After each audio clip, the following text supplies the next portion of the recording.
Loan officers and realtors, there's one post that I'm going to ask you to stop making. Please listen to what I'm about to say. Imagine that you go to work every single day and you've been at your job for about 10, 20 years and you've been told by your bosses and by your colleagues and by society that in order to get that promotion that you want, you got to show up early, you got to stay late, and in between that time, you got to work as hard as possible. And you do that for 10 years, you do that for 15 years, you do that for 20 years. And every single time that you're up for a promotion, you're just told you got to work harder. You got to get up earlier, you got to stay later, and you got to work harder in that time. After a while, you start to really feel defeated. Year 1, year 2, year 3, you work really, really hard to make things happen. And ultimately, after all this hard work, after all the time that you spend, and after all the things that you do, you're inevitably constantly overlooked for that promotion. You start to feel like no matter what you do, you just can't catch up with the fact that you haven't been promoted. And you think, what gives? When you make a post about renters paying other people's mortgages, your landlord's mortgage, you're paying someone else's mortgage, you're building equity for someone else. I can tell you out of the hundreds and hundreds of people that I've spoken to that are renters, not one has told me that they love to spend money on rent and pay their landlord's mortgage and build equity for someone else. Of course, everyone has the American dream and everyone wants to establish the American dream. The problem, and this is the problem in this market, is that in the last 2 years, rent prices have astronomically gone higher. So the issue is this: when you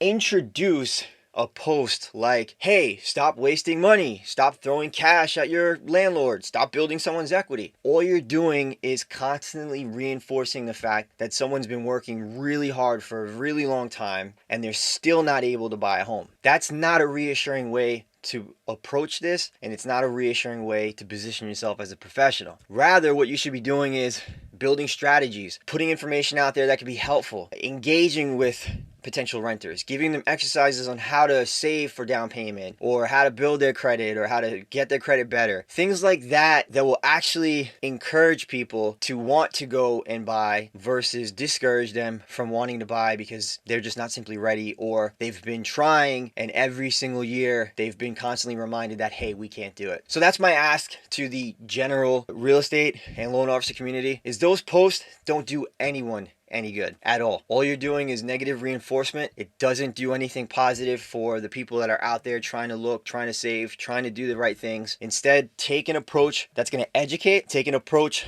that is going to be a little bit different than the masses, and you'll be able to differentiate yourself, especially when this market changes. I appreciate it, guys. Take care.